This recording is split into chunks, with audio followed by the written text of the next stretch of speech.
episode of Your Faith and Health Community. I'm your host, Pastor Jackie Jackson, and as always, on behalf of myself and our producer, Anita Alexander, we want to thank you very much for taking out time from your day to spend with us. We hope that we give you some information that will be life-changing. Now, I'm going to make this real quick. I'm going to shock the mess out of you. If you haven't gotten enrolled in healthcare, go do it. That's all I'm going to say. Right this time. I'll be back another time. We'll give you a whole lot. Because you know, we were doing the show with Geneva Clark, who is from the Cincinnati Gospel Mission. Cincinnati Gospel Mission. Can I say City. From the City Gospel Mission. Yes. And she is the managing life coach for the courage, having the courage to change. I love that title. And if you saw the last show, we're just continuing that, where we were talking about the program. We're going to do a little deep dive into that. There's the beginning. Well, first, thank you for staying a little bit Yes. longer. See, I'm excited because the information too. was good. Right, so we want to jump into this thing and get going. What was the very first steps, the first house? What was that again? The first house was the New Beginnings house. That's where it all begins. So the New Beginnings, I guess you could say that's self-explanatory. We know that's number 8. From biblical, 7 is completion, 8 is new beginnings. Yes. So the number 8 house, New Beginnings. What happens There. that you can tell us? Okay, so coming in. they, of course, you go to an intake. Anybody that's watching will see an intake number there, and you call that intake line, and somebody is going to call you back, and they'll do an initial phone interview with you. They'll ask you some preliminary questions. Your name, your age, and whatnot. And then, if they feel like you're a good fit, they'll tell you about the program. You think it's for you. Then they'll bring you in for a face-to-face interview with either the male case manager or the female case manager. And then after that, you go for the interview. You'll probably be told at that time if you're accepted or not. Then once you're accepted in, you can either bring your stuff and come right in, or you'll get a scheduled intake date. Then you get your intake date, you'll come in to either the Exodus for men or New Beginnings for women. And there you'll be starting on orientation. It's really a visitor. Because even in the first 7 days, if you feel like, this might not work, because it is kind of close, it's very relational, and people are close. So it's not like it's really big. It's really like a family. You're living in a house. These are houses, so they're not buildings, except for Exodus. It is, sort of big, but it's still close as well. So you come in, and then you go through your orientation and phase 1 phase. During that time, you're not allowed to really have visitors or use the phone, because we're trying to get you acclimated to the program, to the process. Some people have been out there for a long time, and just learning how to be still is challenging. Also, we have people coming in that haven't been long off of staying. We ask that people test clean when they come in, but that may only be a 7-day thing. You know what I mean? They may only have a week clean. So they're still detoxing, and they're still getting their focus and everything right. So that's a time where they're getting acclimated to the program. We're teaching them the principles and practices of what the rules are, what the principles are, what we do, why you're here. We're finding out more about them, and they're finding out more about us. So we're getting assessments done.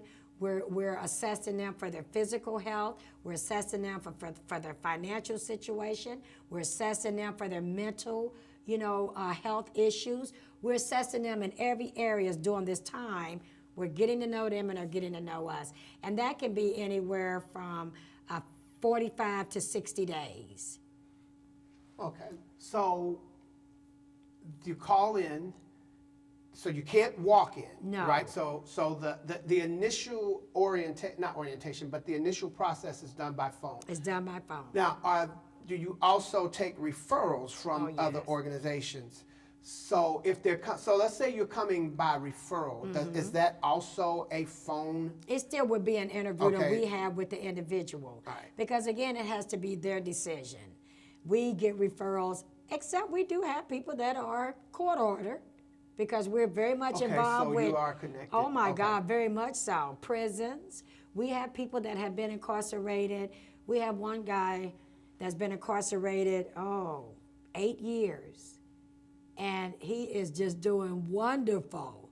So we take him from the streets to the, and from prison. Okay, so my first step is I'm going to call in, and so then there's the phone interview. Phone interview. Some people send letters if they're in jail, so they will Okay. send a letter too. And then So at some so that's what point- I'm saying. So now let's say that's your process. Now once you're out, before you actually enter the program, so I send a letter. Am I going through the phone interview again once I'm released?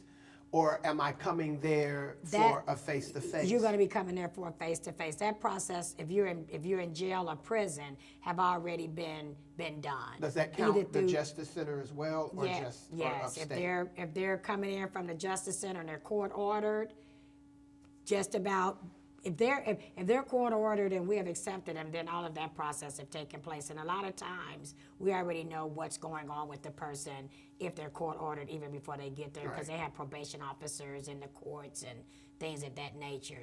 So coming to you from a correctional institution is going to be based on a court order. It's not that I heard about the program and I sent you a letter that I'm getting released next month. Oh, it's based on that one too. Oh, okay. Remember, the people can come of their own. Most of the people we get are of their own, but we do get referrals from other institutions. We get referrals from other recovery programs that are not long terms. So it's referral, self-referral, and court ordered, if that's the way you want to look at it. Okay. Self-referral, court ordered, and services referral or other agency referral. So basically, you got the whole gamut. We got the whole gamut covered.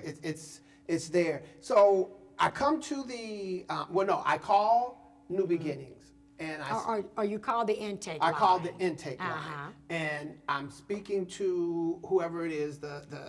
More than likely, you'll probably get a voicemail, because a lot of times it's we don't have anybody manning that per se. Sometimes if they do or not, but you're asked if nobody's manning that to leave your number. The contact is within 24 hours. So I'm calling. I'm desperate, but I don't have a cell phone and I don't have a home phone. I know, and then we've had people though to just come in, but they can't walk in. But that's something, things can be worked out if you say, hey, look, I don't have a phone, I'm calling you from this or that, then things can be worked out. Hopefully they can give us some way to get reach back them. with them. Yeah, but Okay. we can't just let people just walk in because of the nature of who we deal And with. safety. Oh my God. But can it come be on. like an email? Like say for instance, because I may not have a phone and internet at home, but I can always go to the library and check my email. Yeah, well, and if that's something that they would want to do, and they leave that there, however way we can contact you, Okay. we will. That's not a problem. And I'm just asking. Yeah. I'm just trying to get Yeah. out. And you know what I'm trying to do, Geneva? Trying to answer the person that's standing out there asking that question. Yeah, and eliminate the excuse, because there's a point where you have to participate in your own rescue. Yes, Right? If yes. you've got everybody in the world trying to change your life for the better, but you're not participating, right? right, So let right. me ask this. All right, so I've gone through it. I've made the phone call. You've gotten back in touch with me. We've I set come up a face-to-face. We've done the face-to-face, and I'm in. Now I'm in the program, and you welcome me in, and you give me the welcome basket and all that. Is this dorm room style, or they're individual rooms? The Exodus is dorm room style for the men's program. The women's program, they roommate, but they're apartment, they're house style, meaning you have a living room, dining room, kitchen, and then you go into the individual rooms where we've had some are 2-person rooms and some are 3-person rooms. That's at the New Beginnings. At the men's program, they are dorm style, where you have all the way from maybe 5 or 6 to a room, nicer areas for themselves, and then you have them always, the people who are progressing up, they may be 1 or 2 to a room. Then we also have an extended men's program of Magnolia that they So Magnolia is still active. it's a whole nother apartment building. The one that was across from the Behind parking it. lot. Yeah, they were Behind working it. on it. Yeah. Okay. So they have that for men who go up to phase 3, 4, 5. and they're able to go over there and they're working and they're getting their support system. So then they go over and they either have 1 or 2 men to a house, to a whole apartment at the living room, kitchen, but the dorm part is for our newer participants, for the men, and the women at New Beginnings, they have 2 to 3 people to a room. And so, is that community kitchen or is there a dining room? Oh no, we have a cook. Okay. Yeah. So, We have somebody come in that prepare the meals. Okay. Now during the day they do eat at the men eat at the homeless shelter, so they can go over there and kind of interact with those guys. But no, we have a cook. You know, Okay. she prepares, buys, and prepares the meal. all right, so now I've gone through the phone interview, I've gone through the intake, I've gotten in, I've gotten assigned my living space. Then what? What is next? 'Cause I know there are classes, Yes. which you have to Yes. have. So what's my next step now? I'm in my room. I'm ready. I'm there. I've made the commitment that I'm going to have the courage To change. to change. Yes, yes. So what am I doing? And then again, you're just getting yourself familiar with where you're living, your new living situation. You get familiar with your roommates. You're getting information about the program. Again, we take them through a phase 1 orientation class. And then they also have classes that they go through. We have mindfulness class. We have relapse prevention class. They have man in a mirror. They have a mess group. They have people that come in and do Bible study, which we need. If you ever want to come in and do one, we really need men of God to come in and do Bible classes. And we have people from other churches come in. We have mentorship. So during this time, the first classes that you're going to be doing is orientation. You're going to be getting oriented into the ministry, what we are, who we are, the different phases, the understanding of the holistic approach, and we're also. I'm just going to stop. Because the word holistic is thrown around a whole lot. A lot of people don't know what holistic is. What do you mean by holistic approach? Meaning that we're just not going to deal with the symptoms of alcohol and drug abuse. We want to get down and deal with the why, the whole person. What's going on with you? What is your mental health issues? What is your physical health issues? People have so many things that have occurred from the time they use, some of them from the time that they make it to us, that they have been deprived and they have been reduced to nothing. And so holistically, we want to help you become a whole person. That's a well-rounded person in every area. And again, we deal with 7 areas of change, which is the physical, the mental, the spiritual, financial, economical, educational. We want to help you to get employment to where you're not just going to come in there and get clean and leave. That would be your choice. And that's because that's setting you up for failure. Absolutely. When you leave, we want you to be whole. What about education? So I come in, I'm working on getting clean, I'm in here, I'm working the program, but at some point I'm going out the door and I'm no more qualified, and I'm not saying this is everybody's case, but I'm no more qualified walking out the door than when I came in, and that may have been a part of what started my descent. I'm glad you brought that up. Well, because I'm we glad I also did have too. a Jobs Plus program under City Gospel Mission. It's so many services that we offer, and you're just getting me to even bring them back to my and really that's in the same building. So I don't have to remember it. It's just I needed something to trigger it.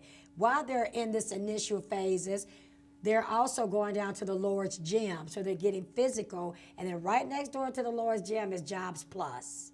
And Jobs Plus have a job readiness program that they are educating them and teaching them and training them about employment, and also if there's other schooling. We had a lady in her early 50s. She got her high school diploma. So we also, again, we refer out to DOM, community school or other schools. Over on Reading Road. Yeah. And so we have other resources and agencies that we plug into. If we don't have it, we know who do. So we want to make sure that you get your education. That is a part of our 7 areas of change. We don't want you to come in and not and leave the same way other than just being clean. No, if you don't know how to do a resume, you don't know how to do community, Or how to read. computer skills, how to read. Yeah, these are the, we will, that's why you're doing this assessment. We do assessments. We want to know what you're working with or what you're not working with. And how can we help you to become that whole person? And so, yes, we have either we offer it there or we provide it through resources with other agencies in the community. Okay, so it's great. I know I keep going backwards, but we've done the phone call, we've done the in-person interview, we've gotten in, we've been assigned, we're starting the programming, or we're working through the program, we're getting the You've been education, assessed. we're going to the gym, we're working out, we're doing the flying pigs, I think you Oh, mentioned yes, the yes, the 10K flying and pig, yeah, 5K. 5K, I'm doing all that, I'm getting stronger, I'm getting healthier, I'm getting wiser. But in the midst of my addiction, I lost my child, or they took my child. Do you have referrals, or are there people through the program, through this process, to maybe help to get that individual started on hopefully reuniting with their children? And that's something that we do refer out. Like I have a life coach, a girl that I life coach now. That's what she's getting ready to be in the process of, where her job is even going to help her. Nehemiah is one of our partners. Okay. I don't know if they, and I am the spokesperson. I'm the liaison between City Gospel Mission and Nehemiah. Okay. And they are very good with. That's Project Nehemiah, right? Project Nehemiah, yeah. And so they also are also offer referrals. That's something that we refer out either through Jobs and Family Services. People want to just call up a lawyer to say, hey, look, I want to do this. And we don't offer that particular service in terms of reconnecting, but we walk through and connect them to people who can. And so Nehemiah is also very good at legal in terms of offering, I don't know that they offer the legal advice, but they can offer legal advice, not the service. There you go. So that is something that we don't offer in terms of working directly. We do it indirectly, but not directly. They can actually give legal advice? No. Because I was going to say, I know a lot of places stay away from. Well, they can refer them. Refer them out for refer them out for legal. Yes. Okay. So I've gone through all that. This whole process. I've graduated. We've had cake and punch and whatever else we have. Oh, no, the graduations is more than that. Well, they're really huge. We've had prime rib and lobster, and we've graduated, and then what we don't want to see, but let's just be realistic that sometimes it happens. They've relapsed. We have a lot of our participants. Unfortunately, they do.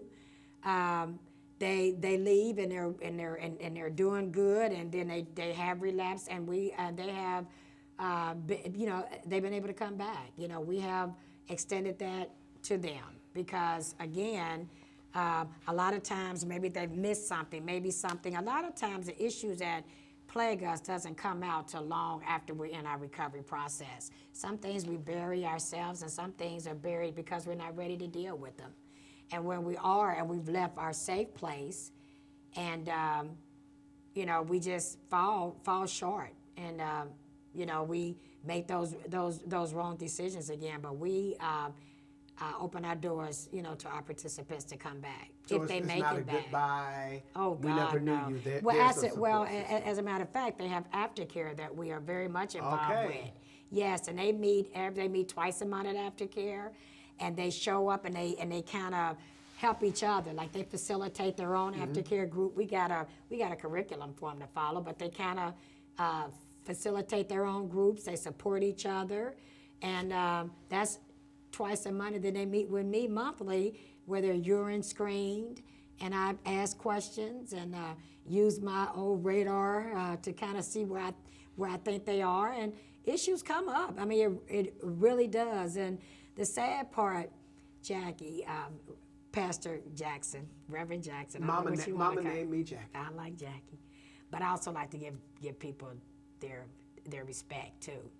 But unfortunately, some don't make it back, and that's what's really sad. And one of the things I think that they do is that they underestimate the power of this disease, of this addiction, and we just had two actually that did not make it back. And it was very, very painful. Now, I'm going to ask because, you know, we need to hit people with what's real. When you say did not make it back, they died. They died. From the addiction. Yes, and their active addiction. And it's very sad because I think that when people leave the program and programs, not just ours, because we are one of the best, in my opinion, because of the longevity and the time that we put into it. You give some time, and that's we a give good it thing. all. It's not like you spent 10 years in addiction and you're supposed to be good to go in 3 months. And No. that's just not it's realistic. It's not realistic. I want to ask this because before we run out of time, and I hate to hit you with statistics, and I know you didn't. You might already know it in your head. But let me see. So let's say, what is the success rate of having the courage to change? As far as numbers, what are you? Are we looking at 65, 75%? Is that the numbers you're looking at? What would you say? You know, and I understand that addiction. I've been told it's you're continually in recovery. So, but from what you know, and if you don't have and it, I don't that's know that I fine. have that number, but I'm gonna say between 75 to 86%. Which is a nice percentage. That's what I'm gonna say. But again, a lot of that depends. See, I'm gonna tell you something. The program, in my opinion, is 100%. If I don't work it, if I don't utilize what the program puts out there, it works if you work it. It works if you apply what's been given. It works if you have the courage to work it. And so the principles that we put out there are second to none. Okay. So again, that all depends on individuals.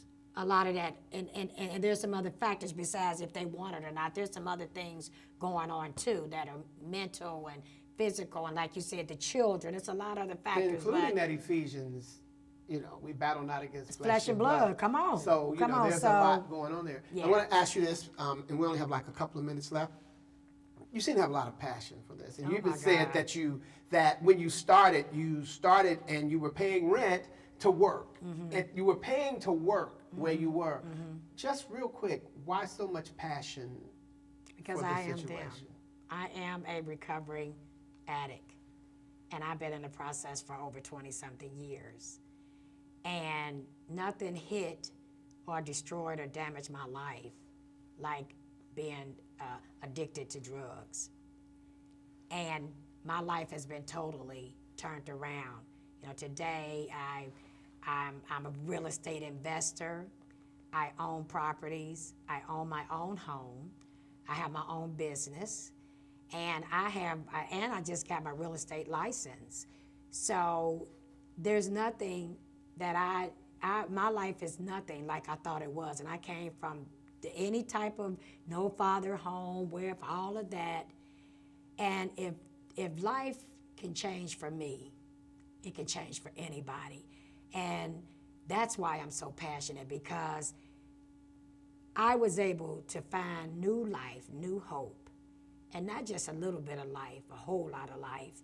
And I believe my best is still yet to come. And if I can impart that hope into somebody else, then my living is not in vain. Amen. Thank you. You're welcome. God Thank bless you. you. God bless you God too. bless you. Listen, I know you got some information that if it's not for you, it's for you to give to someone else. It's for you to pass on the gift of life, the gift of change, the gift of hope, the gift of recovery. I think Geneva has said everything. So that's all I'm going to say to you. Stay faithful. Stay healthy. Amen. There we go. Amen. That was the bomb.